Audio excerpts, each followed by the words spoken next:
Hi, I'm Caitlin, and this is Book Chats, and it's time for my second annual What I Spent on Books Last Year. So I started this last year inspired by a video that Mari from My Name is Maddie Nez created, and I decided I want to do this every year so we can keep track of what I spend on books and what I get, and it's a little bit of a book haul too. So right here at the top, the first category I usually talk about is memberships. And before I get on what I spent on memberships as a category in 2021, one of the things that fell under the memberships category in 2020 was a book subscription from Brilliant Books in Michigan that would deliver me, in theory, 12 books throughout the year of 2021. So I did not buy these in 2021. They're not in my 2021 monetary total. They're in my 2020 monetary total. But I want to show you the 10 titles that I have received so far. Now, for some reasons that I will get to in a different video, I have not got all 12 books yet. So I wasn't sure if I should include in this video, what I should do. And I actually asked a bunch of you on Twitter, and what it kind of came down to was I should include them in this video because this also sort of functions as a haul of all the books that I acquired in the previous year. But I should also make a separate video where I talk about that subscription in detail. I talk about my experiences with the subscription. I talk about how I feel about the subscription. So I will tell you here whether or not I've read them. And obviously you can always go stalk me on Goodreads or Storygraph to see how I felt about them individually. But I am not going to talk about them at length. I'm just going to show them. And then if you want to know more about my experience with this Brilliant Books subscription, which cost me a pretty penny, I will do a whole video about that after I get my final 2 books and after I've had a chance to read all of the books, because I should give them all a fair shot. That is all to say, here are the 10 books I've received so far for the Iconic Read subscription from Brilliant Books in Michigan. For January, I got Gingerbread by Helen Oyeyemi. For February, I got We Ride Upon Sticks by Quan Berry. For March, I got Her Body and Other Parties by Carmen Maria Machado. In April, I got Skinfolk by Nalo Hopkinson. So then there was a little blip and a break, but the next book that I received was Sharks in the Time of Saviors by Kavai Strong Washburn. And after that, I received There There by Tommy Orange. Now, I'm missing the next book I received because I guess this is a little bit of a spoiler. I liked it enough that I gave it to my dad for Christmas, and that was The Nickel Boys by Colson Whitehead. In October, I received How Long Till Black Future Month by N.K. Jemisin. And then I received the last 2 books of the year together in December, so I don't know which one was like which month, but I received The Price of Salt or Carol by Patricia Highsmith and The Lesson by Cadwell Turnbull. So these, I'll hold them up for you. These plus The Nickel Boys, which came in right here, if you would imagine a little gap there, are the books that I received in 2021 for this subscription. As mentioned, there were a couple little hiccups that meant that I have 2 books that I have not received yet. So after I have had a chance to read or try to read all of the books in this stack, plus those 2 that are still coming, I will make a video about the whole experience of the subscription service. So in this first category of subscriptions, this year I bought a early bird subscription to the Storygraph, which I believe, I couldn't find my receipt, but I believe it was half of a normal subscription, so $25. And do I use that particular thing and the features that it gives me a ton? Not really. A couple times I've sent in requests to change details on books, and I do get prioritized when I request those because I'm a member, but it's not a thing I do often. I think I've sent in 3 or maybe 4 total, and they're kind of obscure books, page numbers being wrong. The real reason that I'm paying for the Storygraph is I want to support the Storygraph. That's what I pay for subscriptions for this category for 2021. I spent $25. Now, the second category of things I spent money on book-wise is ebooks, and I did actually spend money on an ebook this year. I had a situation where I wanted to reread a book that I had previously read and owned, but I'd given away, and I was looking at ordering a new paper copy, and then I realized that actually in terms of accessibility, I would rather have it as an ebook, so I am not going to hold my Kindle up here, but I bought it as an ebook. I'm forgetting the exact title. I'll put the cover up, but it's basically a book about like being better at leading small groups and I think it's called Asking Great Questions. Is that what it is? I read this before I led a small group in college, and I'm not leading a small group now, but I am facilitating Sunday school after church. So that is what I bought as an ebook. It was the only ebook I purchased for the year. I read ebooks all the time, but I almost exclusively get them through my library, which uses Libby. But the ebook that I bought this year was $9.17. So you know I really wanted it because I think that a used copy of that book would have been cheaper. The next category is the largest category for me, and that is physical books that I purchased in 2021. Now, right at the top of this section, I'm actually going to show you two books that I technically purchased in 2020, but they were, one was a pre-order and one was a gift card purchase that I used to buy this book. And those both are things that I mentioned and included in my total for last year, but I want to show you what they are so you can see. So the first one is a book that I did mention having pre-ordered by title, and that is Chaos on Catnet by Naomi Kritzer. This book is set in Minneapolis. It's by a local author, and it's set in like a near future better Minneapolis. I really enjoyed this duology. As of like 3 days ago, I have finished this book. The other book I did not mention by name because at the time that I spent money on it in 2020, I just bought a gift card and I didn't know what I would spend it on. But what I ended up getting with my $20 gift card and like 49 cents that I had, it was overage, which I do include in this year's total, was Speak for Yourself by Lana Wood Johnson, and I have read and loved this book. Again, this is a local author, and I have really enjoyed both of Lana Wood Johnson's books that I have read.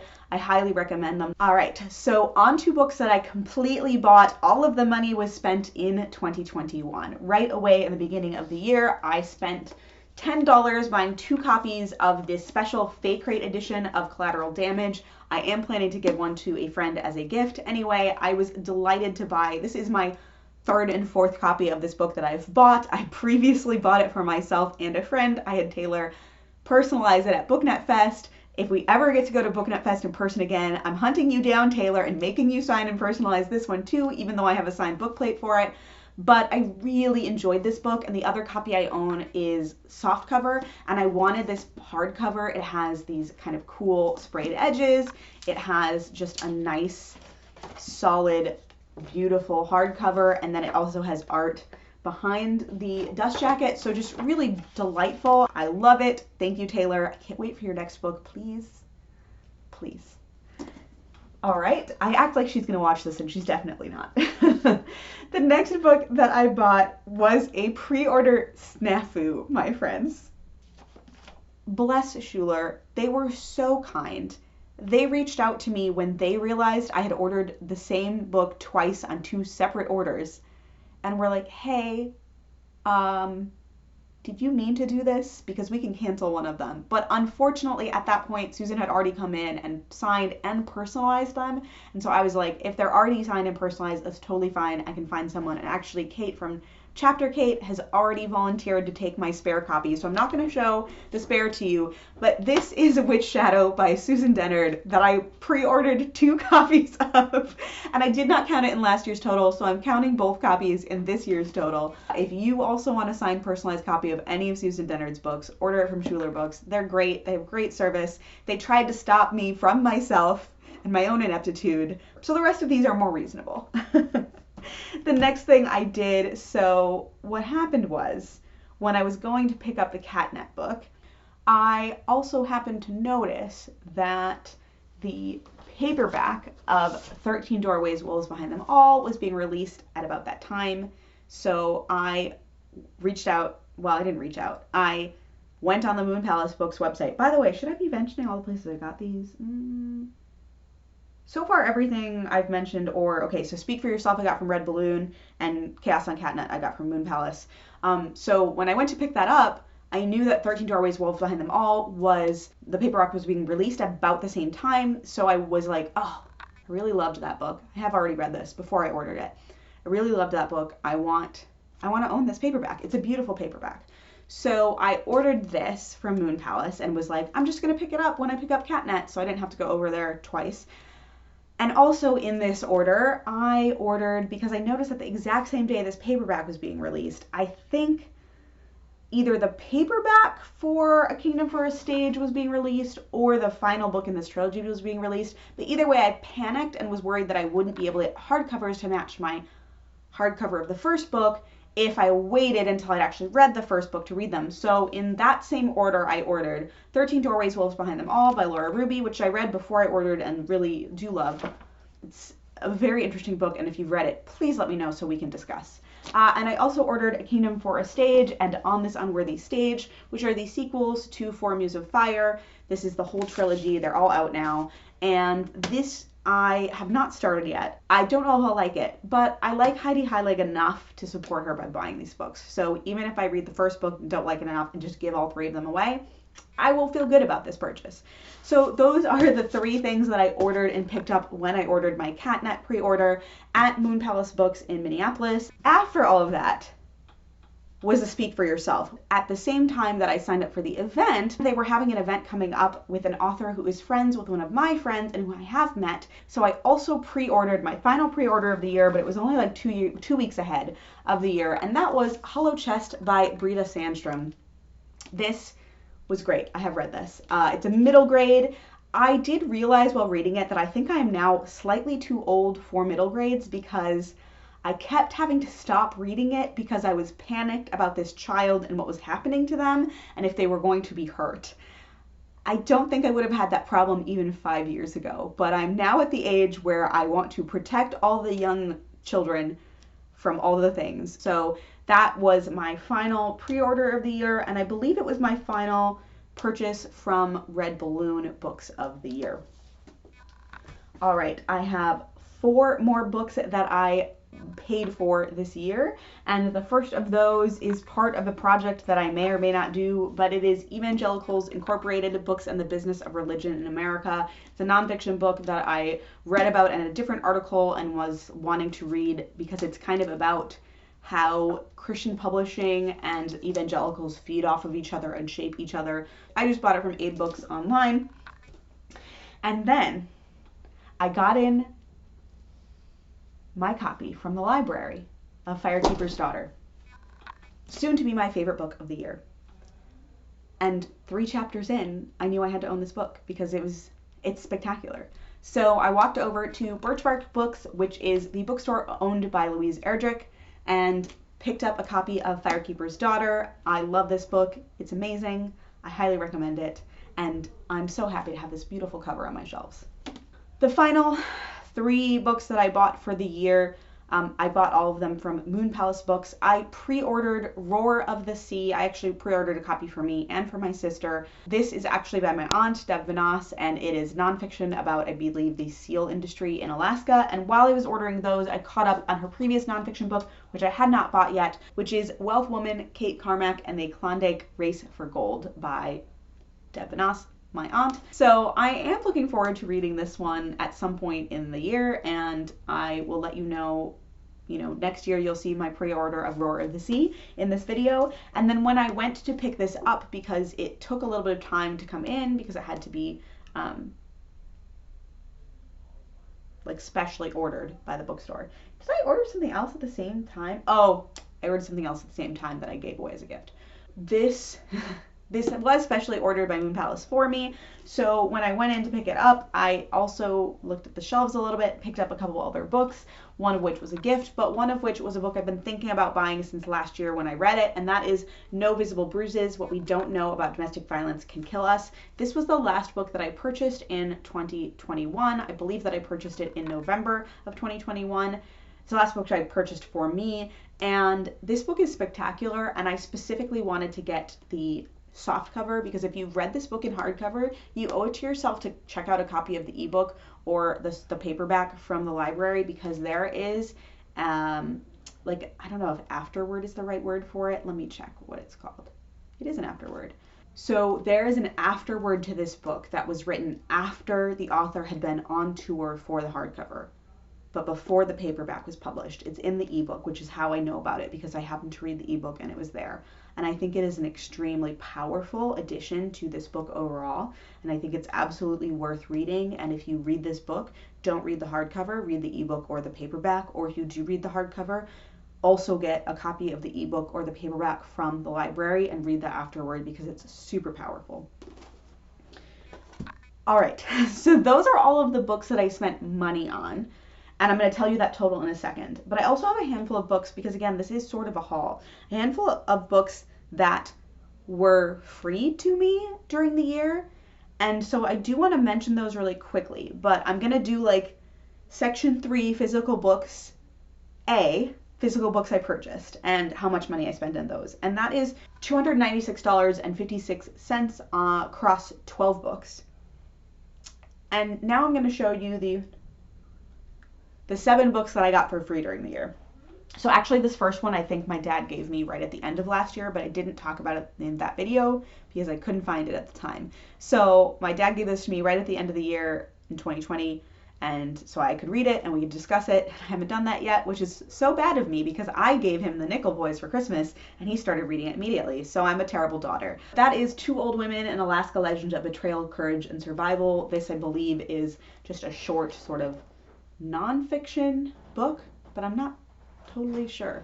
And then these other 2 books I might have received last year, but I can't remember, and I didn't talk about them in my video. So I'm just going to show you really quick. I got them from work for work, and I haven't finished them yet. Again, I should do that. I got Inside Jobs, which was written collectively by several people at work and is sort of part of our marketing tools. And I got this book because I work with marketing a lot, and it's part of one of the tools. It's the marketing tool of one of the tools they use, and that is No Forms, No Spam, No Cold Calls. The rest of these books, there's just 4 left, I got from little free libraries in the neighborhood. There are 6 little free libraries in not that big of a radius from me. In fact, they're closer to me than the library is, and the library is like a mile away. So these are books that I got in them. I try not to get too much out of little free libraries, and the last couple I got, I did make sure I put more books in than I took out. But I got The 100-Year-Old Man Who Climbed Out the Window and Disappeared, which I've heard good things about several years ago, and it became a pretty popular movie. And then I got this book, which will maybe reveal to you some of my secret Maybe I'll Do It project that I got that other book about. But I got Blue Like Jazz by Donald Miller. And then the other 2, I saw these in the little free library and I like ran home and grabbed books to trade for them and like ran back because I thought they would go away. I don't even know if I will like them. I just know they were a big hit when they came out on BookTube. And so I grabbed them, but I should really try to read these because I tried to read a different book by this author and did not like it and DNF'd it. So I need to try to read these and then like put them back into the ecosystem. I don't like them. But that is Furyborn by Claire Legrand and its sequel, Kingsbane. So I got those for free from a little free library. All right, last 2 categories. Gifted books. I don't go through all of the books that I gifted, but I bought a lot of books as gifts this year, and total I spent $189.78. I do want to mention here the thing that annoys me the most is I bought the first and second Princess and Black books from Red Balloon for my nibbling, and then the United States Postal Service lost them. I sent 3 packages of books on the same day, but I sent them separately because they were to each nibbling individually, and the other 2 made it, and this package never did. But it's okay because my wonderful sister helped me find the first 6 books in the series on Facebook Marketplace for $10. So those books are presented a couple times in this $189.78 number. And the final category I thought I should include is library fines. In 2021, my library actually discontinued fines. Shout out to Hennepin County Library System. But I also sometimes check things out from the Anoka County Library System, and that library system I decided to pay off clean all of my fines this year, and I spent $8.90 on them. So total, if we add up my subscription service, my ebook, my physical books, obviously not the books that were free to me, but I include my gifted books and that library fine, the total for 2021 is $529.40, which I think is really respectable and is less than I spent last year. Is it less by about the amount of a subscription book service that I bought? Yes. Yes, it is. But shh, we won't talk about that. Anyway, thank you so much for watching. We will see in 2023 how much I spent in 2022. Get your guesses down below. Do you think that I will finally return to the world of bookish events in person, that I will travel to bookish events, and that I will spend a lot more money? Maybe. But thanks so much for watching, and I'll see you later. Bye. But I also sometimes check things out from the Anoka County Library System.